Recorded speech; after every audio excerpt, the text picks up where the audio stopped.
Hey folks, how's it going? I'm Josh. Today we're checking out Frankie Boyle's Tramadol Nights. Man, that Green Mile one that I watched was fantastic. That was pure genius. I loved it. It's one of my favorite movies, so it hit even that much harder. It was just so funny. So let's go and jump into this one, folks, and we'll talk about it in the end. This Christmas, meet 4 children from Glasgow and join them in their discovery of a magic wee Hing. Welcome, children. What the fuck is that? Children, what do you ask of me? A Christmas wish? You do wishes? Young sir, I do. Name your heart's desire, and with a sprinkle of moonbeams, I shall make your fondest dream come true. Make our next door neighbour have a black baby. Money on Celtic for the cup. Make Rangers fucking blind. Just do it, you fucking wee dick. These badass Dead kids. leg. Ah! You shattered my hip.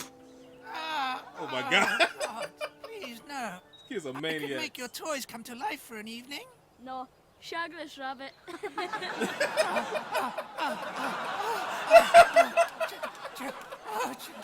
Children, please. My apologies, Mrs. Rabbit.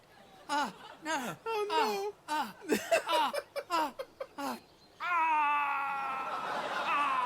This is ridiculous. The shame. Children. Badass kids. No, no, please, children, no.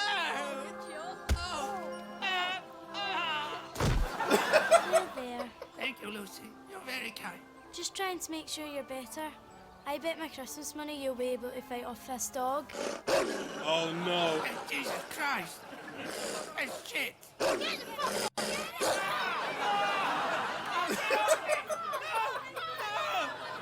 face! My face! This Christmas, He's a monster, experience the wonder of the magic wee Hing. Oh shit. That was fantastic, man. Those badass kids. Oh shit. They need to make one version of kids from Gary, man. Jesus Christ. I came across some, like, because I lived in Gary most of my life. Some of the craziest people I've met in my life were like kids in Gary. Just the shit they used to do, man. Jesus, man. Kids are wackos. Oh my goodness. It was one kid that, like, he would just go around like the neighborhood. He had a BB gun and he would just shoot cats. Dude just shot cats just for the fuck of it. Dude was a maniac. He ended up shooting me right here in the middle of my nose. Him and his cousins like held me. I was like 7 or 8. I can't remember. But they held me and he like took the BB gun and just put it right against my nose and like shot me in the nose. And blood was just squirting out. And I ran into the house and my auntie called the cops on him. His name was Junior. And he was actually he went to juvie and all that jazz. I'm like, oh my God, Junior's finally in juvie. This guy's a maniac. He always did shit like that. Like I said, shooting cats. There was a lady in Gary. If anybody from Gary, like, lived in Gary back in the day, like in the 90s, there was a lady everybody knew called the Cat Lady. And what she would do is all the stray cats, she would feed them. She would always walk. She looked homeless, but she wasn't. She just was like kind of like a bag lady. And she would always drag this giant thing with like cat food in it. And it was crazy. To me, it was magical to watch her because I used to talk to her and stuff as a kid. And I used to love when she showed up because she always had this empty cat food can. And she'd just tap it with a spoon and all these cats would run out. It was fucking crazy. And because they always knew that she was coming to feed all of them.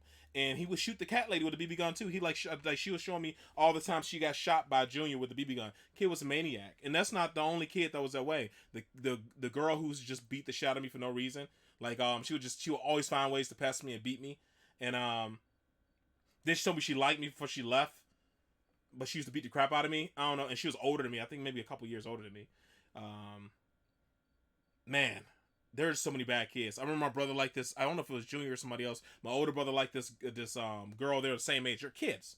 And my brother was like my older brother was like 9 or something at this time, and she was real like crazy. This girl was crazy. She would tell my brother like, you need to do this and do that. And he was like, I don't want to have a girlfriend. Like, I don't want to be your boyfriend because you keep making me do stuff I don't want to do. Like, she act like they're her actual husband and wife. Like, she'll yell at him because he's like, we're outside playing or something. The girl was a loon. And because he said he didn't want to be her boyfriend anymore, she told her brother. And I remember her brother kicked my brother in the face super hard. And he was a teenager. My brother was like 9. Bad as shit. Like, there's so many kids like that in Gary, man. And I'm pretty sure every city that's like, you know, has a ton of poverty and issues. The kids aren't being watched as closely, so it's kind of like they just kind of like, you know, they monitor themselves, which breeds a lot of psycho kids. And also usually the problems at home, like drug addiction and stuff with the parents, or having a single parent household and all that, really adds to it as well. Because I remember that girl, the Junior's mom, will always make excuses for that kid, man.